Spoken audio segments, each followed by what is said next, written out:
It's been a tough week, no doubt about it, because even if you take some of the emotion out of it, we're dealing with individual personalities and friendships that have been part of the club for many months, and you're dealing with the fact that we've now parted company with someone who's put in a big effort over the last couple of seasons. So it's very difficult, and I think it's easy to often look at these things quite superficially and weigh them up in terms of the merits of positivity or negativity in terms of success and achievement. And I think the one thing I've learned over my time in working in sport is that certain individuals obviously suit certain environments, and we took the time to reflect in terms of the way in which we've been playing and the way in which we want to live and operate and create an identity that we think is reflective of us as a club,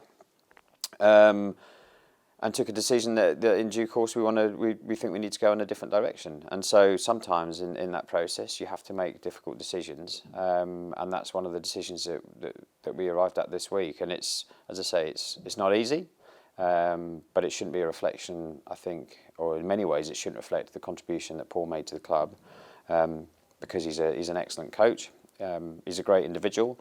He's fantastic to be around, and I've got absolutely no doubt that he will continue to flourish in future roles. And just because we decided to make a change doesn't, as I say, necessarily mean that he's not going to succeed to the best of his abilities somewhere else. So we've got obviously some fantastic coaches in the club already, and I guess that also provided some reassurance in terms of the short-term decisions that we want to make, and how we transition from where we've been to where we want to go.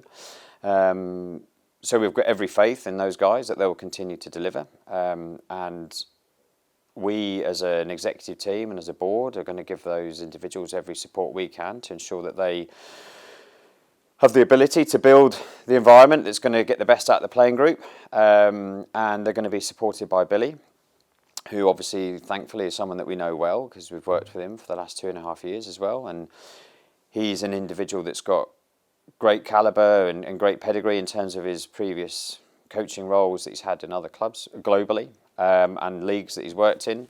So he's an individual that we've got huge amounts of trust in, and also the players and the staff have got a great understanding of what he can bring to the group, or what he does bring to the group. So we're really excited in terms of what we think we can hopefully go on to achieve in the coming weeks and months, whilst we take the time to reflect a little bit about where we find ourselves, and how we then start to pull together what we think to be the best structure for us to go forward. And I think if we're being honest with ourselves, we've got some fantastic people in this club. We've got some fantastic players. We've got a really good group of staff and support individuals that bring that group together. But I think as a collective, we've not really been hitting, I believe, the notes that we think we should be on a consistent basis. We haven't been delivering the performance levels that we need. And equally, we want to, as I say, take some reflection about how we operate culturally as a club, and we want to ensure that we're finding a way that we can live and play and perform to an identity that we think is true to being a Harlequin. And so that's also going to be some of the way in which we'll reflect in the coming weeks, and as I say, give that staffing group that we've got now managing that process time to contribute to that as well. And we're working with an independent consultant called Owen Eastwood, who's worked with a number of really high-level, elite performing clubs and environments around the world, just to do some work with us, just as I say, to unpick some of that culture work that we think is going to be important for us to take the club forward, but also start to identify the clarity on structure and the clarity on individuals that we think are going to be really important, having identified, the clarity on who we are and where we want to be going forward. That clarity will then allow us to go out and recruit the best individual that can come and take the team forward. What we are comfortable is that we've got the ability to get fans back in quickly as and when we are in a position to do that. I guess prudently, we wouldn't be expecting anything in before March, because that's just the general sort of reflection of the landscape where we find ourselves. We have proven in the past that we can do it safely. We are still obviously pleased about the fact that we are one of the clubs that gave the transparency in terms of our structure and how we can approach that safely and securely, so we can switch that dial back on very quickly. So I guess the message to supporters is that we're continuing to keep the faith that we will have spectators back in the Stoop before the end of the season. But there's obviously some optics that we need to continue to see perform in society generally that will then positively affect how we can begin to operate as a sport. And if they do continue to go in the right direction, then hopefully we'll get some fans back in the ground as fast as possible.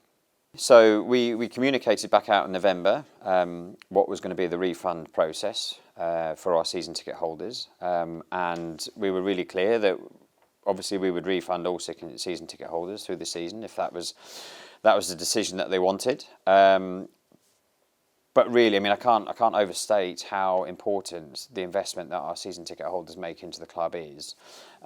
We announced a strategy that would allow effectively our season ticket holders to have 3 opportunities to sort of reflect and review the situation through the season, depending on how much rugby they'd had the chance to sort of engage with live in the Stoop. And the first of those occasions has just passed in January. So we've got some season ticket holders or all of them who are sort of reviewing where they want to be. Clearly, the credit facility and the donate facility into the club is the one that gives us the greatest degree of financial sustainability as we continue to navigate through a really difficult season. But I'm more than respectful of the fact that potentially is asking a lot of people, and some people can't have that flexibility to wait. So we're completely respectful of that. But we're still seeing really positive levels of support from our supporters who want to continue to financially invest in the club. And see what happens. So again, as I say, we're very, very thankful of all levels of support, and hopefully we can continue to get fans back in the ground. That means that we won't have to sort of go through this process and for too much longer. There is other ways in which you can still benefit from being a Harlequin season ticket holder, even though we're not physically getting you in the ground at the minute, which is obviously desperately frustrating for us all. But through the partnership that we've enabled with Barclays and Fortress, there is other ways that you can earn loyalty points through spending your money, utilising your season ticket card in other retail outlets, which then drives an increase in loyalty points, which you can then spend within the club, whether that be through foundation-led initiatives or through our retail store, or in time be able to spend on future tickets. So it's not something that's mandatory for supporters to activate should they not want to. Your season ticket card will still be utilised as a season ticket card in time, which will gain you access to the ground. But I think it is pioneering that we see the value that fans can still spend money in everyday life and still drive value into their season ticket membership through the club. And I hope that fans see the benefit through that. It's still ongoing, if I'm honest, and that's not necessarily a reflection in terms of the speed that we're moving at. I just think it's an entirely complex situation. Clearly, this isn't the equivalent of taking a high street loan. There's a huge amount of complexities in terms of what we're trying to conclude, and there's a number of different nuances in terms of the agreement that would reflect different situations across all of the clubs within the league. So it's a very detailed process that we're going through, and I'm confident that we're now near the end of that process, and we'll get the benefit of that. But as we stated in the past, it's a loan. So we will ultimately have to find the ways to pay that back. But what it does reflect is a really, really important financial support for the club to continue its existence in this short to medium term, while so many of our revenue generating options are so restricted. It's not a facility that ultimately is going to be there to pay salaries, and certainly to pay player salaries and some of the sort of perceived benefit that comes in from it. This is there in order for us to maintain our existence. And this is a very vital cash support which allows us to pay our bills. There's minimum operating standards that we have to abide by in order for us to be a competitive team in the Premiership. And this lifeline of cash support will allow us to continue to do that. It will allow us to continue to open the doors at the Stoop every time we play games and allow us to maintain that as a facility. So it's hugely important for us. And we're incredibly thankful that we've been given the opportunity to draw down on it. I'm confident that we'll have it sorted out fairly soon. And it will, as I say, it will give us some degree of security as we continue through these next few months that will continue to be hard for us. We've long had a really strong relationship with the NHS, whether that be through our local trust on our doorstep, and we've operated in a number of ways previously through blood donation, through plasma donation that we did at the start of the pandemic. So we were really keen to see how we could provide additional support. And a big thing for us is not just about getting our fans back in the stadium and trying to enable the mobility of us as a club, but is really trying to assist us as a community as well. And we firmly believe that the more we can do to try and enable the speed of that movement and the establishment of everyone on our doorstep to try and get back to normal, then the greater good than that will sort of provide. So from early February, we're going to be a vaccination centre, which I think, again, just demonstrates the desire for us as a club, a community club, to continue to support those around us. And I hope and I believe from conversations that we had with our colleagues at the NHS that the Stoop is going to be a really fundamental and intrinsically important venue in order for the NHS to fulfil this programme of vaccination. So whilst clearly stating none of us would want to be in this position, we're incredibly proud of the fact that we can do our bit to try and get everybody back on their feet as safely and as quickly as possible. It's that time of year, and we've been, for a number of weeks now, we've been sort of going through the recruitment process. Even in the best of times, it can be quite slow and methodical. We want to be ensuring that we are retaining the people into the group that can stay with us for a sort of a sustained period of time, as much as possible. And we want to be continuing to develop the squad around our sort of core players and the ones that we know that are important to us. Obviously, there's as much as we want, we can't keep everybody. And we've already announced that a couple of players are leaving us, in Glenn and James, and they've been real strong contributors to us in the last sort of several seasons in terms of what we've tried to achieve on the pitch, and we send them off with our best wishes and wish them all the best for their future careers. And I'm sure there'll be some further departures to come, and we'll be equally sort of thankful and respectful for those guys. But as you've seen over the last 24 hours, we've announced one key piece of retention. And Danny's been such a big part of the squad over the years, and I'm sure will continue to be an extremely important part of the group as we continue to sort of mentor some of our younger players through the group. And there'll be further announcements to come in the coming days and weeks. And obviously we're looking at additional recruitment that we think can come into the group and make us a stronger squad, and can allow us to take the club forward in the way that we want. And I guess it's, as I say, in the new cap world, it is difficult. It makes it slightly slower, shall we say, because we're not only sort of dealing with the fact that we're sort of going through that recruitment process, but we're doing it in a completely different financial sort of environment as to what we've been used to. So we're trying to do it as sensitively as we can, and in an open and fair way as much as possible.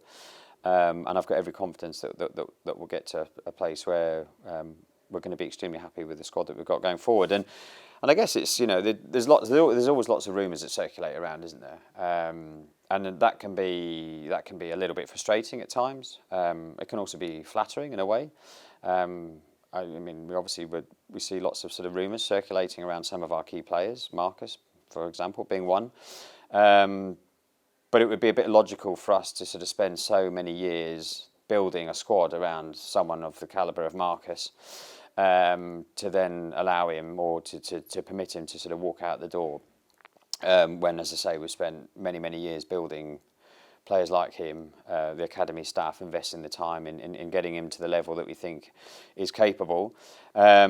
So yeah, there's a strong recruitment plan going on, and we want to ensure that we continue to sort of put our best effort around building a squad around our really good young players like Marcus, like Alex, like Luke, Northmore, and the like, so that we believe that we've got the best squad that will take us forward for years to come. So as much as I can give our supporter base the confidence, just bear with us. We think there'll be announcements coming soon, and as I say, have the faith that we recognise where the talent is within the group. We don't always understand where some of those rumours come from. Certainly doesn't come from the club, doesn't come from the players particularly. I'm sure I've probably got some idea of where they've been agitated from, but I don't think it certainly doesn't unsettle us as a club, doesn't unsettle the individuals, and they know that they feel loved and they feel welcome and part of the group, and we want to do everything we can to continue to build the team around those guys. The focus is on the elite end of the sport at this moment in time. So the academy has been paused for a period of time until such time when we can get those guys back out playing and competing in a safe environment. We're still providing an environment for them to train in and obviously keep their bodies operating as much of an optimum level as we can. It's very difficult though without games. We understand that these guys need to be playing regularly. We've got a cohort of our academy players that train regularly with the first team and are part of that sort of wider group. And we hope that from that they get really crucial exposure, both into the coaching environment, but also into the playing environment. And we've seen already through even this season, we've started to see a more frequent successful transition of young players like Lewis and Lennox coming into the first team, and Hugh, who have come in and done extremely well when they've come in, and those guys will continue to be a huge amount of the future of the club. And I've got every confidence that as we go through this season, we'll see more of those sort of players spending more time on the pitch and getting their opportunities, and they should, because they're really, really, really strong prospects for the club going forward. But for the rest of the academy, and for the academy team and the staff and the coaching group and support staff, it's going to be a continued process of waiting, unfortunately, until we're comfortable that we can get the team out safely. And similarly with the women's group and team as well, that league's been paused temporarily in alignment in terms of the timing with the men's programme. I think we've got some other bits and pieces that we're just ironing out in terms of the environment that they're going to they're going to train in, and then subsequently compete and play in. But that seems to be moving in the right direction, and we'd be expecting that group to be back in training, ideally from next week, with the clarity on how they're going to be playing going forward, coming very soon. It's been incredible, isn't it? We're almost coming up to a year, and I still think we're going to be navigating ourselves through some more challenging times to come. But if we can keep the team playing, we can keep performing, developing as a group now that and given the sort of changes that we've made into the group, we've got. We want to give the team and the squads and the coaching staff and the staff the environment that they can now express themselves and enjoy themselves. We're looking forward to what the rest of the season is going to hold, and hopefully deliver for us. And we're continue to be extremely grateful for the fan support and everything they're doing. And hopefully, as difficult as it is, and I think it is really difficult when you're operating in that playing environment without the crowds and without the fans in the stadium to motivate you and sort of drag you on.